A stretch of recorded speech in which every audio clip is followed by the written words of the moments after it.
Hello everyone, Giltar here with an action figure review. This time we'll be looking at the G.I. Joe Trooper toy from the G.I. Joe Retaliation 3 3/4 inch toy line. This is one of the Wave 1 toys at retail price. It's between $8 to $10 or $11 here in North America. Now before I go on any further, I do want to apologize for the sound that my rotary display is making. It's a little louder than I expected it to be, and it's the only one I have right now, so I'm looking for another one, hopefully a more quiet model. If anyone out there who's watching this video can recommend a rotary display that is quite quiet, ideally silent, just let me know. That would be great. So moving on to this toy. Well, I'm going to say first of all that this toy, along with the Retaliation Wave 1 Red Ninja, they're my favorite toys among the Wave. Both are army builder toys. Both are basically no-name grunts, which is something that I personally favor. As a person who's into other areas of toy collecting and things like model kit building, I'm a big fan of no-name grunts and trooper and basically army builder unit, so to speak. So something like this really appeals to my personal preference. Now, as you can see, the trooper is quite armed. It comes with a backpack that can store 2 pairs of pistols, each pair being a different mold. There is one pair of the pistols which is smaller, and another pair of pistols which are larger, and they're more of a revolver type. There also are 2 knives. Again, these are 2 different knives, different molds. They fit on the sheath at the waist. We also have 2 assault rifles, 2 different molds again, a small shovel, and a gas mask. There's also a grenade launcher that is in hand, and a poncho on the ground there. The gas mask can be stored on the backpack, or alternatively, as you can see here, the figure has a sort of helmeted head design. That's the standard head that you'll see in the packaging when you see this toy on the shelves or on the pegs. It kind of looks like an armored BMX bike rider helmet, or to me at least, and what others have commented on, it kind of looks like Master Chief from the Halo franchise. Now the secondary alternate head that you can use for this toy that comes with it is this one here. Now let me see if I can just adjust the focus so you guys can see the head sculpt a little better. But it's a really, really nice sculpt. The details are fantastic. And again, it is something that you can use with this toy, and the gas mask is functional in that you can fit it over this head. Now, moving on, we also have basically web gear, the sort of armored vest with utilities and pieces of equipment on the torso of the figure. It is removable via 2 pegs on the left side of the gear. Now, for points of articulation, pretty standard for modern G.I. Joe toys. A ball joint at the neck, ball hinge shoulders and elbows, swivel wrists, a ball joint at the mid-torso, a standard T-bar ball joint at the hips, double hinged knees, and rocker ankles. Now, I think I'll just get to the one con that I have for this toy, and then I'll go on to the pros and basically the positive points. So the one negative aspect of the toy is that something that really stood out to me is that the material used for the figure feels a little more, I guess, quote-unquote rubbery than what I'm normally used to with G.I. Joe toys. G.I. Joe toys, in my experience, are usually composed of ABS or harder plastic for the main figure. However, this figure, particularly in the lower legs, from the knees downward, really feels like it's made out of a toy-grade PVC plastic, which results in what I mentioned before, the sort of odd rubbery type of, feeling to the figure, something that's really similar to what you would find in the Marvel Universe toys. And basically that's it. That's my only negative point that I could list.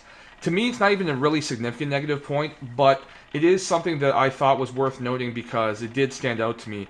Because again, it's not something I'm used to in G.I. Joe figures. Now on to the positive points, the pros. First of all, the plethora of accessories that this figure comes with, it makes this toy a great sort of one-stop shopping toy. It's a wonderful army builder. There are 2 variants of this toy. The one variant that I have here has a sort of tan coloring for the cloak, the gas mask, and a scarf around the collar of the figure. The other variant is basically has those same parts but in a blue coloring. It's a really great way for a person, if they do want an army build with this toy, to get a few of each, and then you can have a sort of a mixed variety for your display. Not only in terms of the types of equipment that they're armed with, because you have so many to choose from, but also the colors of their uniforms. Now, the one exception to what you can fit onto the backpack or anywhere else on the toy for stowage is the grenade launcher. That's the one thing that I can't really see has a particularly designated spot. However, everything else, the knives, the guns, the poncho or the cloak, the gas mask, the shovel, everything else can fit somewhere on the figure's web gear or on the backpack, which I think is another great point. It's fairly common, unfortunately, for toys to have, quite a few accessories, but nowhere to put them on the toy itself. They either have to be wielding them, or you basically are putting them aside in sort of a pile of excess accessories that you normally don't use. Well, this is one toy where you can put everything on the figure. Now, the next positive point is the head sculpt. I really like the alternate head sculpt. I really like the sort of helmeted, armored head here on the figure. The unmasked or unhelmeted head sculpt is a really great, I think, example of modern toy sculpting standards. The features are crisp, and I'll show it off again here. Just one moment, please bear with me. But I find that the features are so crisp, they're not muddied or muddled as you would see on some similarly sized toys, and even on larger scale toys like, say, 6-inch toys. You don't see the sharpest features, but the head sculpt here is really, really, in my opinion, believable. It's something that looks like a real person, and I just love the way how when you put it under a light source, the shadows that it casts from the features basically reflect a very, very realistic head design. So I don't know if the artist who worked on this toy, who sculpted the head sculpt, used direct reference, or if it's something they sort of just sculpted themselves out of their own heads. Either way, it's a really, really impressive piece of work as far as I'm concerned.